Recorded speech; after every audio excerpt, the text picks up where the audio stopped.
They found a robot with some funky code on it, stuck it in a horror game so they could speed up development of said game. They started speeding up development too much because it became sentient, and then tried to make its sole purpose trying to make more FNaF. And so it decided to take over a lady, then a small boy, then the woman took over a mall pizzeria thing, with the boy hacking stuff, I guess, and killing people who got too close to their whole shenanigans. Woman battled virus rabbit in her head for a bit, boy break free completely, befriends a bear, breaks other animals, helps woman escape. Woman decided furry rabbit good, going to be that more. Malzeria falls apart and some schmucks stay too long and shifts and then turned into a mask salesman. But it's all cool because he helped a rabbit lady kill her virus overlord. And then Mask Man gives his daughter a rabbit mask and she was called to an abandoned hellhole by an old robot in the basement. Now a task that's going to be much harder, which is explaining what the hell any of that meant, or why I think it. Help Wanted 1 shows us Fazbear Entertainment trying to rebuild itself from the ashes of Henry's fire, trying to cover up the original Fazbear Entertainment's mess by saying it was all spooky ghost stories. That doesn't quite work out with their first attempt with the whole indie game thing. They claim all the games were the ramblings of a mad lunatic while lumping everything into a weird soup chimera where it's really hard to tell what's what, so they can get everyone off the corpse trail left behind by everyone's favorite yellow rabbit enthusiast. Though since development's taking too long, they try to use a newly acquired asset to try and speed up development. They find, or just have, somehow, even Tails doesn't really explain when they exactly got this, just that they were interested in getting it, but regardless they have the mimicking properties in some old circuit boards they give to the Help Wanted team. From there, I am leaning towards Glitchtrap just being an AI. Now granted, I would say he's an AI that borders on being supernatural, but I think he is best explained as an anomaly. He's this built-up artificial consciousness that's been growing and building off of all the data around it. And all of the data around it is kill people, animatronic scary, yellow corpse rabbit man. At this point, it's kind of debatable if this is even really the Mimic as we think of it anymore, as much as it is its own kind of creature AI at this point. It is very much born from the Mimic API and the software it came from, but to call it just old Endo slapped into this game and this is what it is, I think would be a bit misleading. He encounters Jeremy cuts his own face off, Tape Girl gets a turn to play the game, she splinters Glitchtrap into pieces, development staff changed, Vanessa starts playtesting, one of the tapes is probably fake, made by Glitchtrap to tell her to do the instructions that will ultimately have Glitchtrap enter her mind. That's all pretty self-explanatory, we've known that for a while. And this is another point where Tails Games is kind of unhelpful, but is kind of helpful. Yeah, Tails does give us the information that Gregory is patient 46, but we're still kind of missing the origin story to how the hell that happened. Because not even Gregbot really explains where he came from or why he's working for this AI now. When Gregory is taken over by Glitchtrap, he is effectively an almost new entity completely controlled by Glitchtrap. What I mean by that is that Gregory ends when Dr. Rabbit takes over, and likewise Dr. Rabbit ends when Gregory gets free from Glitchtrap's control again.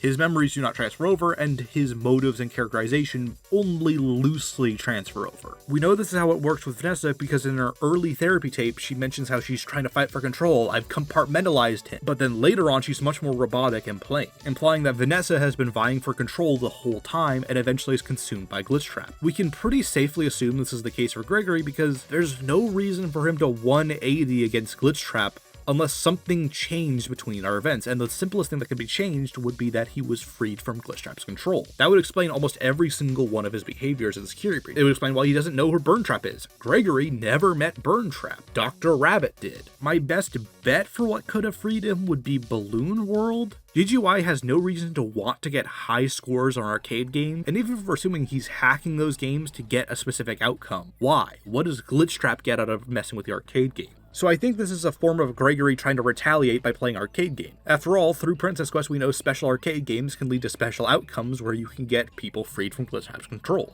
And with Balloon World being one of the only loose ends that's never really been explained, him beating Balloon World could free him, I guess. It's better than what we have where he just seems to flip on a dime. Anyway, from there security breach happens. Befriend Fred Dad, defeat Rabbit Lady, wreck animatronics. It can really be any version of the story you can lay out where Vanessa is freed and Burntrap is out of the picture. I definitely think it's closest to the Vanny redeemed ending. No matter what happens, we end up at Help Wanted 2 between Security Breach and Ruin. Vanny is freed from Glitch Trap, but also Burn Trap is nowhere to be seen in Ruin. In my opinion, Help Wanted 2 pretty much confirmed that Burn Trap was a real entity at some point. We see a bit of Glitch Trap's hand coming out of the pod attacking us in the Maskbot ending with the Nightmare Staff bots. This is behavior very similar to how Burn Trap behaved, and also he's the only character to come out of a pod this way, and it's in the right location, so for it to not be Burn Trap would be extremely weird, and the ending is internally called Help Trap, and we already kind of assumed Burn Trap was just a physical body for Glitch Trap in the first place. Now, I've seen some people phrase it as, oh, Glitch Trap is confirmed to be the Mimic and Burn Trap is confirmed to be the Mimic.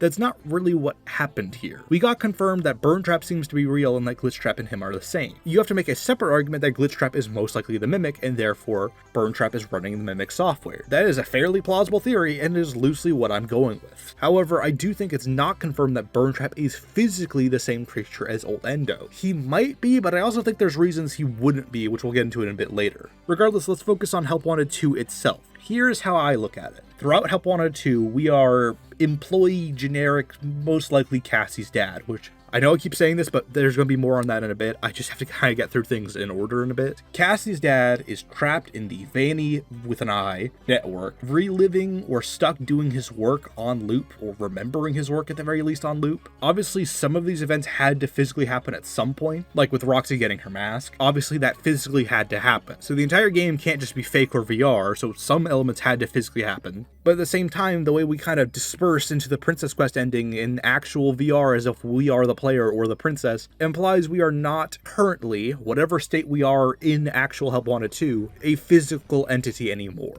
Not to mention the Steam page lists the sister location levels as VR simulations, and the first aid levels also in-game call themselves simulations. It doesn't specify VR or AR or what, so it's still kind of up in the air what they are, but they are listed as training simulations for first aid. Since a good amount of the minigames in this game are just things that the player seemingly does for fun, like Bonkabon, Phaser Blast, the Foxy Log Ride, it seems like our player just went to the sister location VR booth at some point, and that memory gets stored into whatever weird experience we're having in Help Wanted 2. We also know that the base game has to be before the Princess Quest ending because of the glitch trap anomalies we see in the base hub area monitor, as well as some other glitches we see throughout the game, including the makeup dress-up minigame. Since there are a good amount of implications that we are Cassie's dad, that also kind of implies he is Maskbot, which is once again going into this idea of him being kind of a ghost in the system, with Maskbot, a thing handing out stuff connected to the Vanny network, being potentially what his physical body is, even if he's mostly just in the network as a whole. This is pretty much the simplest explanation I can make for the Maskbot ending, knowing the fate of our player character. To expand on the whole Vanny network memory thing, this is something we actively see happen in Ruin. When Cassie's wearing the Vanny mask, she sees memories of her previous events, including meeting Gregory, as well as just representations of her overall consciousness and personality. Therefore, as someone in the network, we would be flooded with our various memories and experiences, which is what our minigames would be.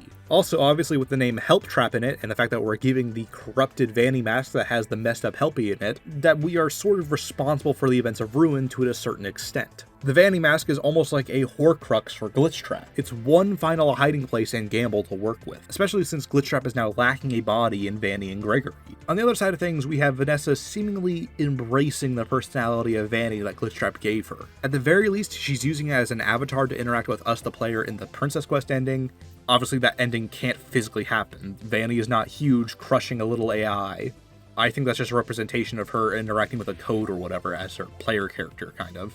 But I think first and foremost, the sentiment of that Princess Quest ending is Glitch Trap facing the consequences of his actions, being crushed by the very person he first enslaved. This does play into the Old Man, who in the game files has been officially renamed to OMC for Old Man Consequences, which, from that connection, I was wrong for dismissing it, fair enough. Though I will say this actually hurt the Cassie Princess theory to me, but I'll probably save that for another video. And obviously with the Princess Quest ending, we can also confirm that Princess Quest 4 is happening in response to 2, 3, and 1. In Security Breach, you can only play the other Princess Quest games if you've beaten the prior one. You cannot play 2 without playing 1, and you cannot play 3 without playing 2. So of course, if we're playing Princess Quest 4, that must mean we've beaten Princess Quest 3. Or at the very least, Princess Quest 3 has been completed in general. And this is why I say Vanny is free in the Princess Quest ending. That's what we see happen in Princess Quest 3's ending. And if we port the animations and models over, we can actually see that Glitch Trap is scared and trying to avoid being crushed when he's crushed by Vanny. This is also one of the convenient explanations for why Vanny's graffiti would still be in the Pizzaplex after the Princess Quest ending. She is free but still using this imagery and avatar. This would basically be another way of killing off Burntrap without having the original Burntrap ending from Security Breach actually happening. His AI is just defeated and deactivated, with the only remnants of him existing in his mask. Not to mention, with the graffiti and Gregory's backpack down there, and Gregory mentioning that he has a friend who knows the layouts of the areas down there, it seems like Vanny and Gregory at some point went back down there. But when it comes to what's down there, the Mimic, I am kind of torn on this one. Mimic Bath Arc was really dumb before because there was no reason for Glitchtrap to stop being obsessed with Afton, and therefore no reason for a uni-mimic, I don't know what to call it, the theory that every single thing is the Mimic equally. That theory had the problem of why would he stop and change so drastically. Now, if Glitchtrap has been defeated and that part of his personality has been erased, theoretically only the original base firmware and original Mimic could be left behind, causing him to be reverted to the orange-eyed one we see down there in Ruin. I can see a narrative where Old Endo is physically the same thing as Burntrap, just without the flesh and costume. However, I think a lot of the problems with the Mimic Bath Arc still stand.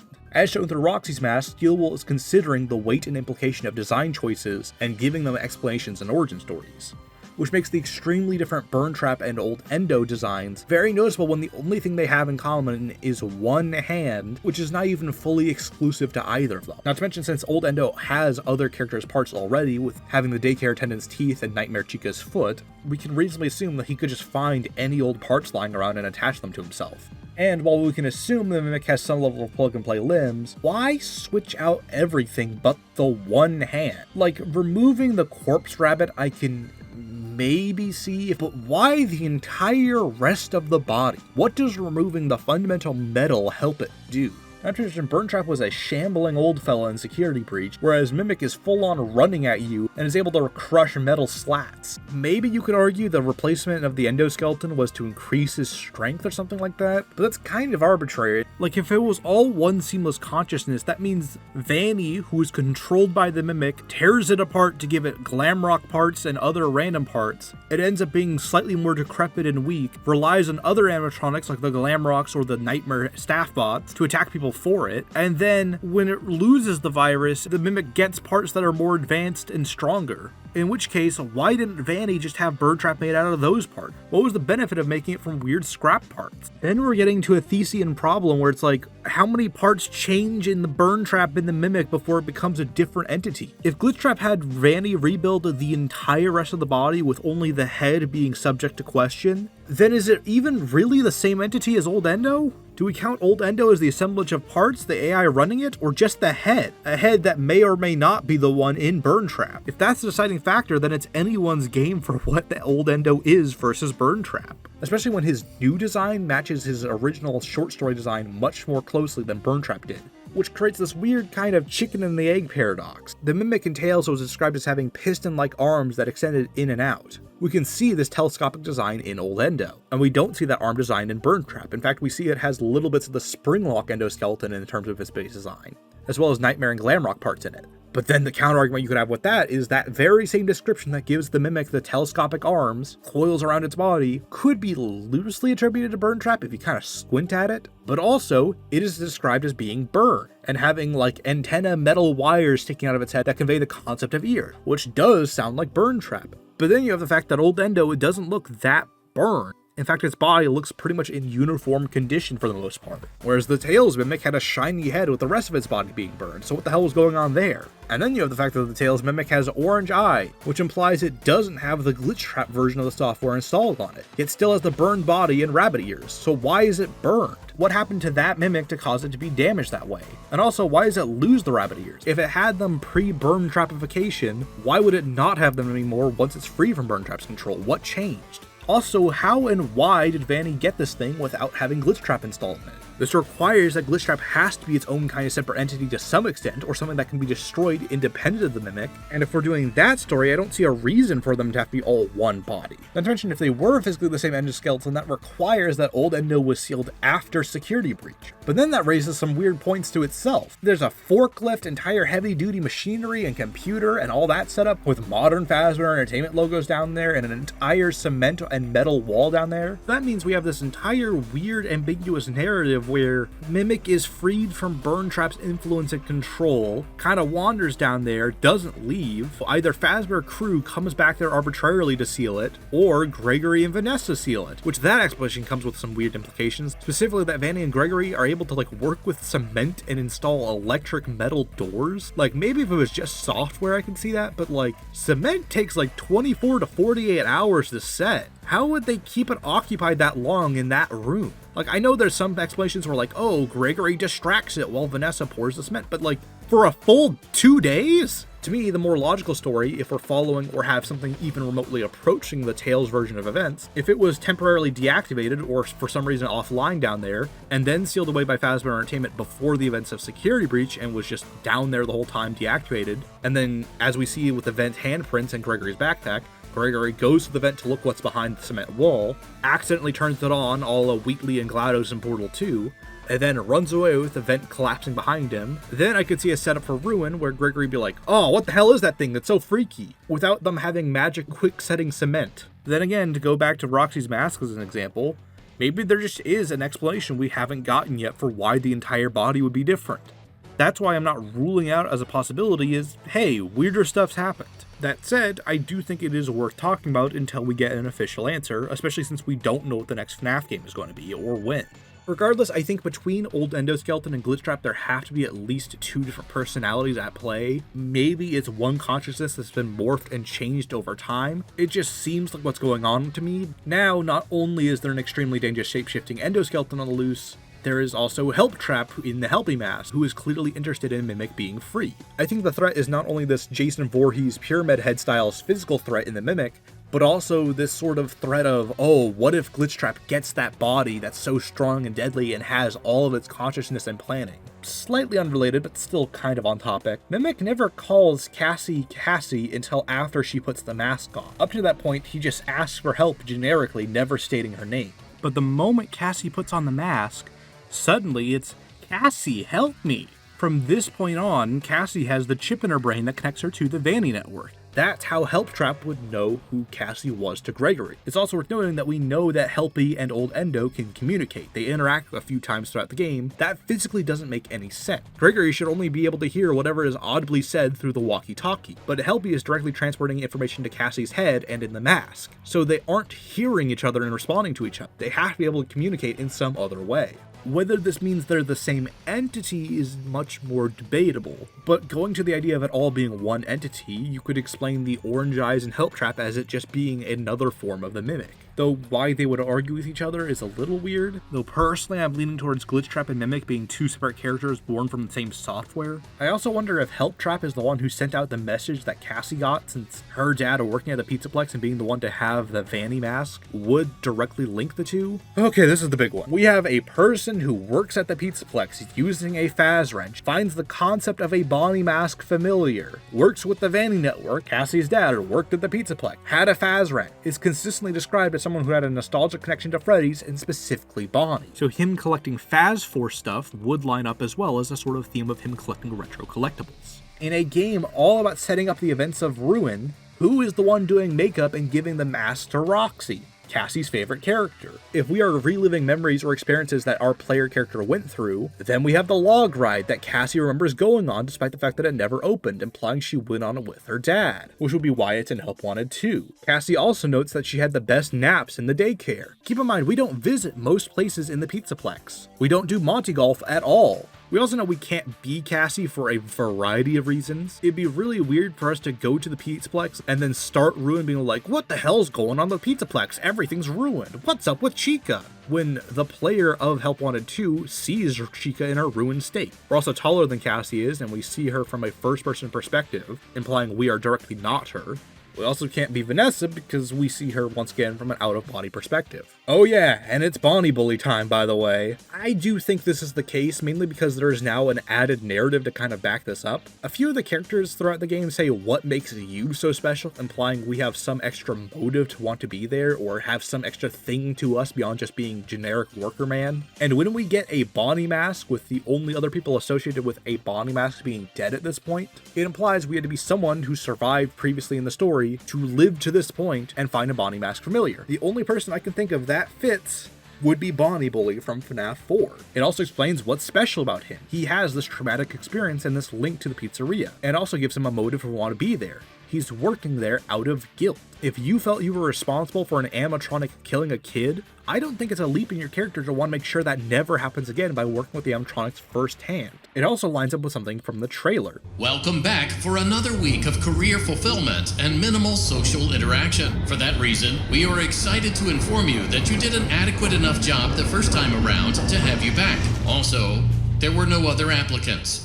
The trailer implies that we willingly applied and came back for some reason. And also implies that no one else wanted to come back. Going back to what I said about how I think we're kind of reliving previous experiences at work, I think before the events of the Mastbot ending, we were working in the ruined Pizzaplex trying to help the animatronics. After that work week, we're killed by Burntrap stuck in the Vanny network, and then as a consequence for Burntrap's haste, Glitchtrap is punished and killed. And if you're debating that the age doesn't line up, it actually kind of does, even if it's not the cleanest. Given the bite victim's height of being half the size of the bullies, and the bullies in turn being half the height of William's sprite, depending on how much efforts got put into this sprite scaling and designs and all that, that would mean the bullies are loosely intended to be around half the height of adult. Reasonably, we can assume then, since you become about adult height towards your late teens, that means they're clearly not at that point, but they're also definitely old enough to be older than little kids like the bite victim. The bite victim also can't be too young, like 3 or 4, because he's able to speak pretty coherent sentences and walk home on his own. So the bite victim, I would say, is a minimum of 5, and the bullies are some age older than that, but before late teens. So, like, 14 to like 12 maybe age. If we play loose with that in 1983, then depending on when you place the Pizzaplex, he would be in like his mid to late 60s in the present day of Help Wanted 2, maybe early 70s depending on how old he was. And that would mean with Cassie being like maybe like 10 or so, I don't know, depends on whether or not she's the same age as Gregory. I would mean he had a kid in his 50s or maybe late 40s, which, while not super common, is far from unheard of. This is kind of when my rant about Bonnie Bully being Cassie's dad ended, but strangely enough, while I was very hesitant to this idea at first, and I still am pretty hesitant to it overall, there is some interesting stuff going on with the idea that he might be Jeremy Fitzgerald. Since there are a lot of Jeremys in the series, I want to specifically be talking about the one in FNaF 2. This works on a surprising amount of levels. If Bonnie Bully was 14 during the events of the Bite, that places him at 18 in 1987. Comfortably old enough to work at a sketchy company like Fazbear Entertainment, while still being 66 in the modern day of security breach in theory, and that's assuming it's in 2035, which it might be even sooner than that, making him even younger. It also gives Fitzgerald a specific reason to want to stay there for an extended period of time. Like, that was a weird thing that FNaF 2 emphasized. Hey, didn't you get the memo? Why are you still here? If this overall interpretation of Cassie's dad is correct, that he is someone who is working there way after he should out of guilt, this would be a direct continuation of his characterization and personality. He's also one of the few people to have worked at Fazbear Entertainment previously, which could be another meaning for the "welcome back to another week" dialogue in the FNaF Help Wanted 2 trailer. It also continues to give him long-term ties to the Fazbear Entertainment crew and characters. It's also worth noting that Fitzgerald is one of the few characters who could survive up until after FNaF 6. Jeremy survived his first work week.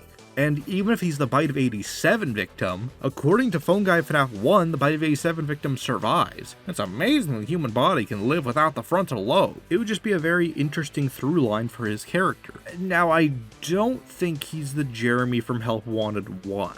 I say that mainly because it's heavily implied with how that story was written that Jeremy cut his own face off and died, whereas our Help Wanted 2 player seems to have been killed by staff bots in the Freddy Fazbear's Pizzeria Simulator area underground. That's not to say it can't be the case, it's just that I don't currently think it. That is still on the plausible but theory list. Also, this is kind of a non sequitur, but I'm pretty sure the reason our hub menu is Freddy Fazbear's Pizzeria Simulator is just because we died down there near Burntrap. Once again, if this is all like Cassie's weird memory shenanigans with her Vanny network, that can be explained away a little bit easier. It also creates this dark implication that he's stuck in the place he died in mentally. Now, there is one part I've been heavily debating in terms of the whole Glitchtrap Vanny story, and that's mainly Help Wanted 2 Candy Cadet's dialogue. That dialogue has the young woman escaping a problem when she's younger, having a scar permanently, and then returning to try and defeat the problem, following a little boy who offers help, and then that little boy leads to a place that is the original trap she tried to escape in the first place. Now, depending on whether that boy is Cassie's dad or Gregory, and granted Gregory is much more intuitive, but Cassie's dad seems to be what we're actually seeing a little bit more, it changes the narrative a decent bit.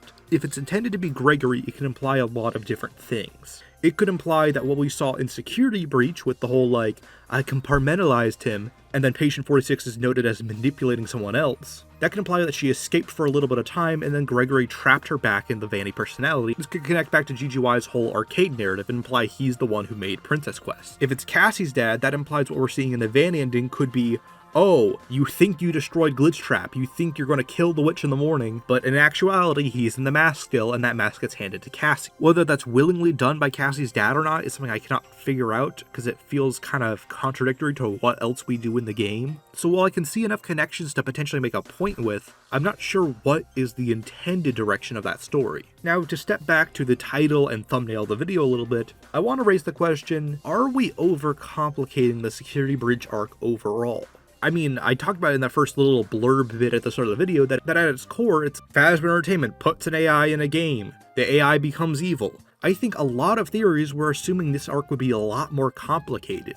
It's kind of the reason I'm against a lot of the William is back, Cassidy is back, a lot of the Mimic Baby stuff. Even to an extent, Tales games has a little bit of this, not as much. I think a lot of Tales' narrative is actually pretty straightforward. It's a lot of the extra claims and side tangents, especially like Drowning Girl as Cassidy, that I have problems with. And I think a lot of theories that are trying to make it a solution to prior lore are kind of making it messier than it ever needs to be. I want to clarify that I'm not saying you should overcorrect and make only very simple theories, or assume that it has to be something simple. If something simple does not explain things in detail or fit all the details we're given, it is not a better answer than a more complicated one. If an overcomplicated answer is trying to make a mountain out of a molehill, then one that lacks detail is trying to make a mansion into a motorhome. This is part of the reason Molten MCI is so commonly accepted by a lot of people. It is objectively more complicated than a lot of answers to FNaF 6 and how the MCI could get there. I mean, assuming something is too simple is one of the mistakes I made with Old Man Consequences. Yet likewise, across the court shot theories like Miss Afton being the mastermind behind everything, are attempts to find answers to not only the questions we have,